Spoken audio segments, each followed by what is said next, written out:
નમસ્કાર દોસ્તો, સુપરફાસ્ટ તાજા સમાચારમાં તમારું સ્વાગત છે। દેશ, દુનિયા અને ગુજરાતના તાજા, મોટા અને સૌથી મહત્વપૂર્ણ સમાચાર જાણીએ તે પહેલાં તમે ચેનલમાં નવા હોય તો ચેનલને જરૂરથી સબસ્ક્રાઇબ કરીને વિડીયોને લાઇક કરી દેજો। સૌથી પહેલા દોસ્તો આપણે વાત કરીએ તો આઈએમડી એટલે કે ભારતીય હવામાન વિભાગે આગામી 5 દિવસ ઠંડીમાં વધારો થવાની આગાહી કરી છે। તો ભારતીય હવામાન વિભાગે ઉત્તર ભારતમાં ઠંડીની લહેર તેમજ ધુમ્મસની ચેતવણી જારી કરી છે, જેમાં પંજાબ, હરિયાણા, પશ્ચિમ ઉત્તર પ્રદેશ અને દિલ્હીમાં કોલ્ડ ડેની સ્થિતિ બની શકે છે।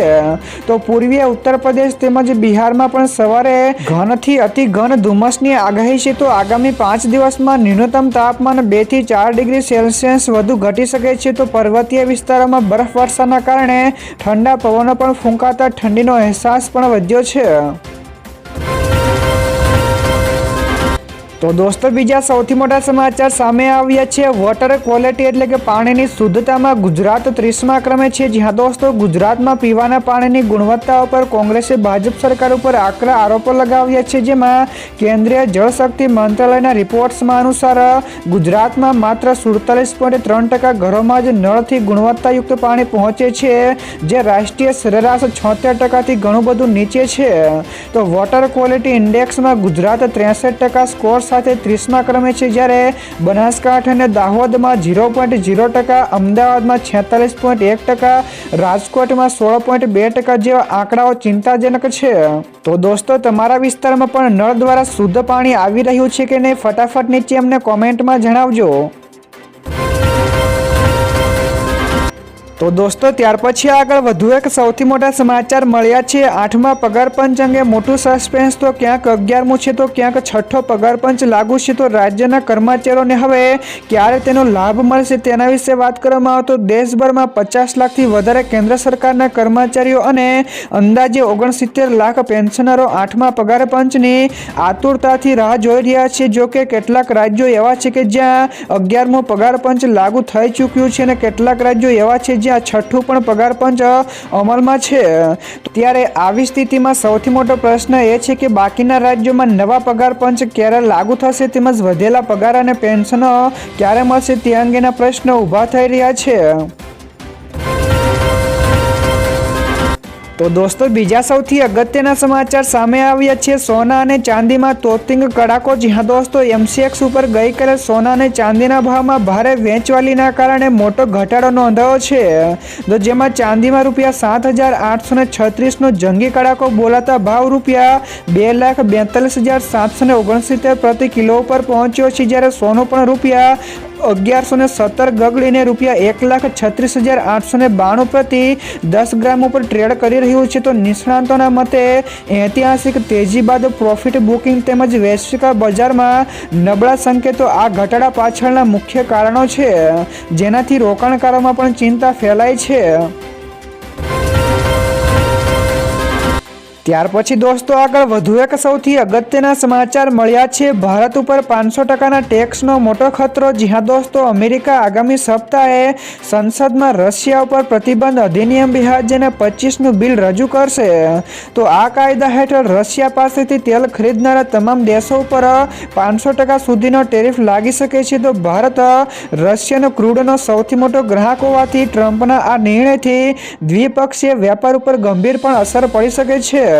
તો રશિયા અને યુક્રેનના યુદ્ધને રોકવાના ભાગરૂપે વ્હાઇટ હાઉસે આ કડક બિલ લાવ્યું છે, જેનાથી વૈશ્વિક ઉર્જા બજારમાં અસ્થિરતા સર્જવાની પૂરી શક્યતા છે। ત્યારબાદ દોસ્તો ફટાફટ આગળના બીજા સમાચારની વાત કરવામાં આવે તો ભારતની પ્રથમ ડિજિટલ વસ્તી ગણતરીની તારીખો થઈ જાહેર। તો જાણો ક્યારથી શરૂ થશે તેનો પ્રથમ તબક્કો। જ્યાં દોસ્તો કેન્દ્રીય ગૃહ મંત્રાલયે 2027ની વસ્તી ગણતરીના પ્રથમ તબક્કા માટે તારીખોની જાહેરાત કરી છે। તો આ તબક્કામાં ઘરની યાદીની કામગીરીનો સમાવેશ થશે, જે 1 એપ્રિલ 2026 થી 30 સપ્ટેમ્બર 2026ની વચ્ચે દરેક રાજ્ય અને તેમજ કેન્દ્ર શાસિત પ્રદેશ પ્રદેશ દ્વારા નિર્ધારિત 30 દિવસના સમયગાળામાં પૂર્ણ કરવામાં આવશે. તો આ સૂચનાઓમાં સ્વગણતરીનો પણ વિકલ્પ પણ ઉમેરવામાં આવ્યો છે, જે ઘરે ઘરે જઈને પણ ગણતરી શરૂ થાય તેના માટે 15 દિવસ પહેલાં જ ઉપલબ્ધ થશે. તો આનાથી નાગરિકોને એપ્લિકેશન અથવા તો તેના વેબસાઇટ એટલે કે પોર્ટલ દ્વારા પણ પોતાની માહિતી જાતે જ દાખલ કરી શકશે. તો દોસ્તો, બીજા સૌથી મહત્વપૂર્ણ સમાચાર સામે આવ્યા છે. લાખો કર્મચારીઓ માટે આવ્યા સારા સમાચાર. જ્યાં દોસ્તો, સુપ્રીમ કોર્ટે કેન્દ્ર સરકાર તેમજ ઈપીએફઓ એટલે કે ઈપીએફઓને ઈપીએફ પગાર મર્યાદા વધારવા અંગે 4 મહિનામાં અંતિમ નિર્ણય લેવાના કડક સૂચનાઓ આપી છે. તો હાલની મર્યાદા ₹15,000ની છે, જે છેલ્લા 11 વર્ષથી યથાવત છે અને તેનાથી લાખો કર્મચારીઓ ઈપીએફના લાભોથી વંચિત રહે છે. તો કોર્ટે પિટિશનને આધારે 2 અઠવાડિયામાં રજૂઆત કરવા માટે કહેવામાં આવ્યું છે. તો આ આદેશ વર્ષોથી પરિવર્તનની રાહ જોઈ રહેલા કર્મચારીઓ માટે મોટી આશા છે. તો દોસ્તો, ત્યાર પછી આગળ વધુ એક સૌથી મહત્વપૂર્ણ સમાચાર મળ્યા છે. જીડીપીને લઈને સારા સમાચાર. જ્યાં દોસ્તો, સરકારનો અંદાજ છે કે ચાલુ નાણાકીય વર્ષ 2025-26માં ભારતનો જીડીપી વૃદ્ધિ દર વધીને 7.4% થઈ શકે છે. તો જીડીપી વૃદ્ધિ દરનો આ અંદાજ અમેરિકન રાષ્ટ્રપતિ ડોનાલ્ડ ટ્રમ્પના ટેરિફ તેમજ અટકાયેલા ભારત અને અમેરિકા વેપાર કરાર છતાં પણ ભારતીય અર્થતંત્રની મજબૂતાઈ દર્શાવે છે. તો સરકારનો આ તાજેતરનો અંદાજ પાછલા નાણાકીય વર્ષ કરતાં 0.9% વધારે છે. તો દોસ્તો, તમને જણાવી દઈએ કે નાણાકીય વર્ષ 2024-25માં દેશનો જીડીપીનો વૃદ્ધિ દર 6.5%નો હતો. તો દોસ્તો, ત્યાર પછી આગળ વધુ એક સૌથી મહત્વપૂર્ણ સમાચાર મળ્યા છે. રાજ્યમાં કડકડતી ઠંડી. તો નલિયા અને અમરેલીમાં 9 ડિગ્રીની આસપાસ તાપમાન નોંધાયું છે. જ્યાં દોસ્તો, ગુજરાતમાં કડકડતી ઠંડીનો પ્રારંભ થઈ ચૂક્યો છે, તેમજ ઉત્તર પૂર્વના પવનોના કારણે તાપમાનમાં વધુ ઘટાડો થવાની શક્યતા પણ છે. તો અમરેલી તેમજ નલિયામાં 9 ડિગ્રીની આસપાસ સૌથી નીચું તાપમાન નોંધાયું છે. તો અમદાવાદમાં 12.5 ડિગ્રી, ગાંધીનગરમાં 11.8 ડિગ્રી, રાજકોટમાં 10 ડિગ્રી, કંડલામાં 10.5 ડિગ્રી, કેશોદમાં 11.4 ડિગ્રી, ભુજમાં 11.3 ડિગ્રી, ડીસામાં 12 ડિગ્રી, સુરેન્દ્રનગરમાં 12.7 ડિગ્રી, મહુવામાં 13.3 ડિગ્રી, વડોદરામાં 14.2 ડિગ્રી, ભાવનગરમાં 14.4 ડિગ્રી તેમજ મુન્દ્રામાં 14.5 ડિગ્રી નોંધાયું છે. તો ગુજરાતવાસીઓને હજુ પણ ઠંડીમાં ઠૂઠવવા માટે તૈયાર રહેવું પડશે.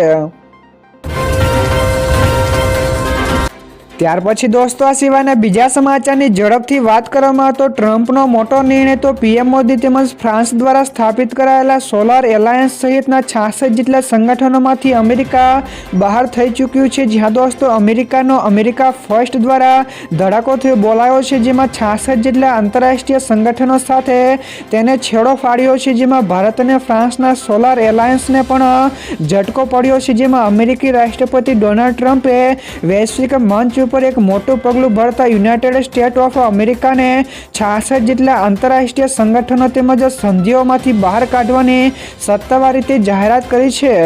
તો વ્હાઇટ હાઉસ દ્વારા જારી કરાયેલા એક મેમોરેન્ડમ્સ અનુસાર આ સંસ્થાઓને અમેરિકી હિતોની વિરુદ્ધ ગણાવતા તેમજ નકામી તેમજ હાનિકારક પણ માનવામાં આવી રહી હતી.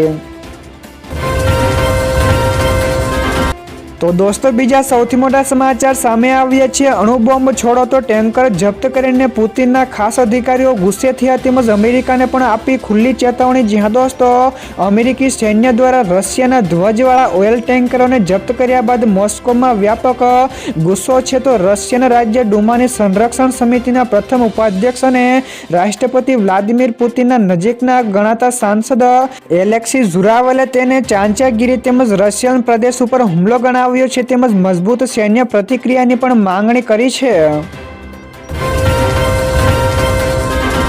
તો દોસ્તો, ત્યાર પછી આગળ વધુ એક સૌથી મોટા સમાચાર મળ્યા છે. મનરેગાના 4,200 શ્રમિકોના 3 માસથી વેતન વિહોણા છે. જ્યાં દોસ્તો, ભારત સરકારે મનરેગા યોજનાનું નામ બદલીને વીબીજી રામજી કર્યું છે, જેથી ગ્રામ્ય વિસ્તારોમાં રોજગાર તેમજ સશક્તિકરણને વેગ મળે. જોકે લીમખેડા તાલુકામાં વર્ષ 2023-24માં મંજૂર 660 નવા કૂવાની કામગીરીમાં 4,200 શ્રમિકોને ઓક્ટોબરથી ડિસેમ્બર સુધીના 3 માસની મહિનાની અંદાજે ₹4 કરોડની મજૂરી હજુ પણ ચૂકવાઈ નથી. તો પ્રત્યેક કૂવામાં ₹3.10 લાખથી વધુનો લેબર ચાર્જ લાગે છે. તો દોસ્તો બીજા સૌથી અગત્યના સમાચાર શેર માર્કેટ વિશે પણ મળ્યા છે. તો ગઈકાલે શેર બજાર ખૂબ જ ઘટાડા સાથે બંધ થયું. જ્યાં દોસ્તો શેર બજારમાં ગઈકાલે ઘટાડો જોવા મળ્યો હતો, જેમાં સેન્સેક્સ 200 અંક સાથે ખુલ્યું હતું, તેમજ ધીમે ધીમે તે બંધ થતાં સેન્સેક્સ 600 અંક તૂટીને 84,360 અંક ઉપર માર્કેટ બંધ થયું હતું, જ્યારે નિફ્ટી 200 અંક તૂટીને 26,000 સુધી પહોંચ્યું હતું. તો તેલ તેમજ મેટલની કંપનીઓના શેરોમાં સૌથી મોટો ઘટાડો જોવા મળ્યો હતો. ત્યાર પછી દોસ્તો આગળ વધુ એક સૌથી અગત્યના સમાચાર મળ્યા છે. 2026ના પહેલા અઠવાડિયામાં જ ભારે ઉથલપાથલ જોવા મળી, જ્યાં દોસ્તો વર્ષ 2026નું પ્રથમ સપ્તાહ વૈશ્વિક સ્તરે અત્યંત અસ્થિર રહ્યું છે. તો અમેરિકાએ વેનેઝુએલાના પ્રમુખનું અપહરણ કર્યું છે, તેમજ રશિયન ટેન્ક ઉપર હુમલો કરતા તણાવ પણ ચરમસીમાએ પહોંચ્યો છે. તો આ સિવાય ગ્રીનલેન્ડ ખરીદવાના ટ્રમ્પના પ્રયાસો અને 66 જેટલા આંતરરાષ્ટ્રીય સંગઠનોમાંથી પણ અમેરિકાના બહાર નીકળવાથી દુનિયા સ્તબ્ધ થઈ ગઈ છે. તો ઈરાન અને યમનમાં પણ સંઘર્ષની સ્થિતિ છે. તો આ સિવાય સોના અને ચાંદીના ભાવમાં પણ ભારે ઉછાળો જોવા મળ્યો છે. તો વૈશ્વિક અર્થતંત્ર ઉપર પણ જોખમ તોળાઈ રહ્યું છે. ત્યારબાદ દોસ્તો ફટાફટ આગળના બીજા સમાચારની વાત કરવામાં તો સરકારે એરલાઇન્સ પાસેથી ભાડાના ડેટા માંગ્યો. જ્યાં દોસ્તો ડિસેમ્બરમાં ઇન્ડિગોની 4,500 ફ્લાઇટ રદ થતાં મુસાફરો પાસેથી વસૂલાયેલા તોતિંગ ભાડા અંગે ડીજીસીએ તમામ એરલાઇન્સ પાસે જવાબ માંગ્યો છે.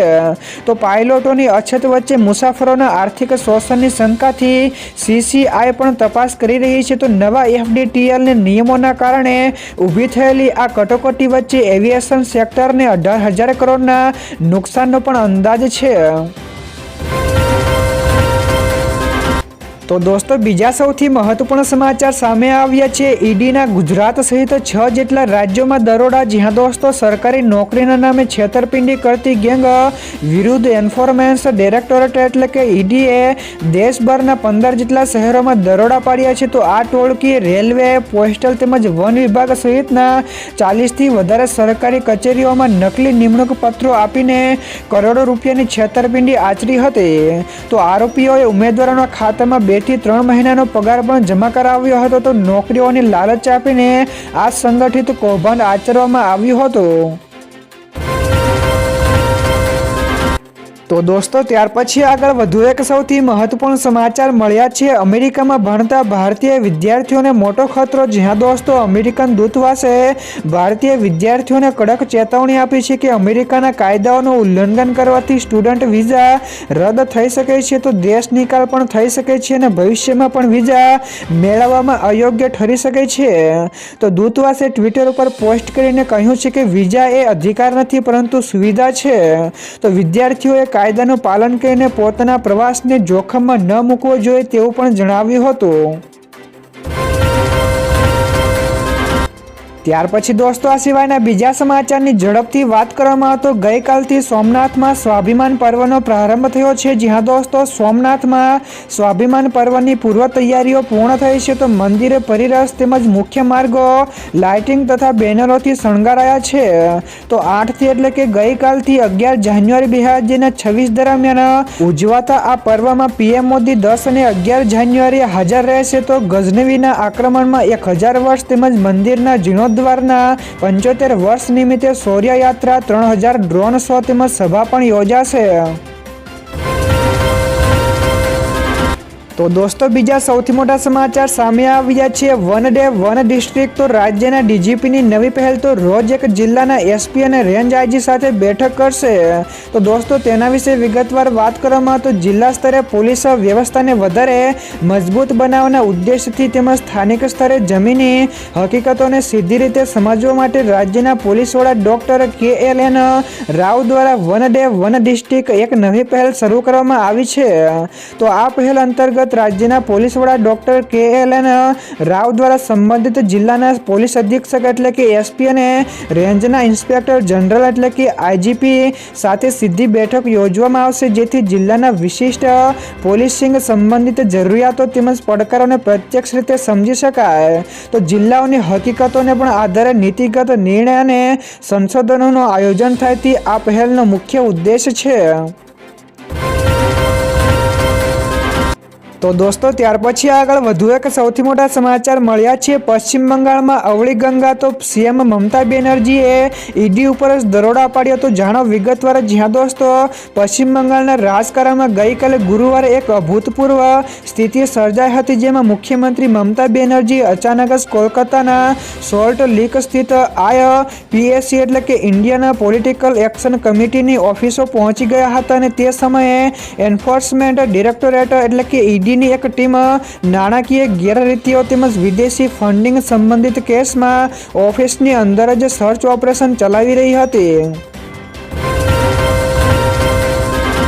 તો દોસ્તો ત્યાર પછી આગળ વધુ એક સૌથી અગત્યના સમાચાર. ભાજપના 5 ધારાસભ્યોને લેટર બોમ્બ. તો અધિકારીઓની મનમાની તો પ્રજાના અટકાયેલા કામોને લઈને મુખ્યમંત્રીને કરી ફરિયાદ. જ્યાં દોસ્તો રાજ્યના વહીવટી તંત્રમાં વ્યાપી રહેલી અરાજકતા તેમજ કેટલાક અધિકારીઓની અણગમતી તથા અપ્રજાલક્ષી માનસિકતા સામે વડોદરા જિલ્લાના 5 ધારાસભ્યોએ મુખ્યમંત્રી ભૂપેન્દ્ર પટેલને પત્ર લખીને ગંભીર ચિંતા વ્યક્ત કરી છે. તો ધારાસભ્ય કેતન ઈમાનદાર, અક્ષય પટેલ, શૈલેષ મહેતા, ચૈતન્યસિંહ ઝાલા તેમજ ધર્મેન્દ્રસિંહ વાઘેલા દ્વારા લખાયેલા આ પત્રની શરૂઆત વંદે ભારત શબ્દોથી કરવામાં આવી છે. તો જેમાં રાજ્યની વહીવટી વ્યવસ્થાના હાલના કાર્યપ્રણાલી ઉપર કડક ટીકા કરવામાં આવી હતી. ત્યારબાદ દોસ્તો ફટાફટ આગળના બીજા સમાચારની વાત કરવામાં આવશે. તો આવી ગઈ તારીખ. જ્યાં દોસ્તો નાણામંત્રી નિર્મલા સીતારામન 1 ફેબ્રુઆરીના રોજ સતત 9મી વખત કેન્દ્રીય બજેટ રજૂ કરીને ઇતિહાસ રચશે. તો સંસદીય બાબતોની કેબિનેટ સમિતિએ 28 જાન્યુઆરીથી બજેટ સત્ર શરૂ કરવાનો પ્રસ્તાવ મૂક્યો છે. તો છેલ્લા ઘણા વર્ષોની પરંપરા અનુસાર નાણાકીય વર્ષ 2026-27નું બજેટ ફેબ્રુઆરીના પ્રથમ દિવસે રજૂ કરવામાં આવશે. તો આ બજેટમાં મધ્યમ વર્ગ તેમજ ખેડૂતો માટે મહત્વપૂર્ણ જાહેરાતો પણ થવાની અપેક્ષાઓ છે. તો દોસ્તો બીજા સૌથી મહત્વપૂર્ણ સમાચાર સામે આવ્યા છે. કોમ્યુનિકેશનનું ભવિષ્ય આવ્યું સામે. તો હોલોગ્રાફિક દ્વારા મીટિંગ્સ યોજાશે. જ્યાં દોસ્તો ટેકનોલોજીના ક્ષેત્રમાં હવે વિડીયો કોલિંગનું સ્થાન હોલોગ્રાફિક મીટિંગ્સ લઈ રહી છે. તો 2026માં હાઈ સ્પીડ નેટવર્કની મદદથી વ્યક્તિઓ હજારો માઇલ દૂર હોવા છતાં પણ તમારી સામે 3D સ્વરૂપે હાજર હોય તેવો અનુભવ કરી શકાય છે. તો આ ટેકનોલોજીમાં લેસર પ્રોજેક્ટરનો ઉપયોગ કરીને વ્યક્તિનું આબેહૂબ હોલોગ્રામ બનાવવામાં આવે છે. તો વ્યાપારિક મીટિંગ્સ તેમજ શૈક્ષણિક ક્ષેત્રે આ ક્રાંતિથી અંતરનું પણ મહત્વ ઘટી ગયું છે.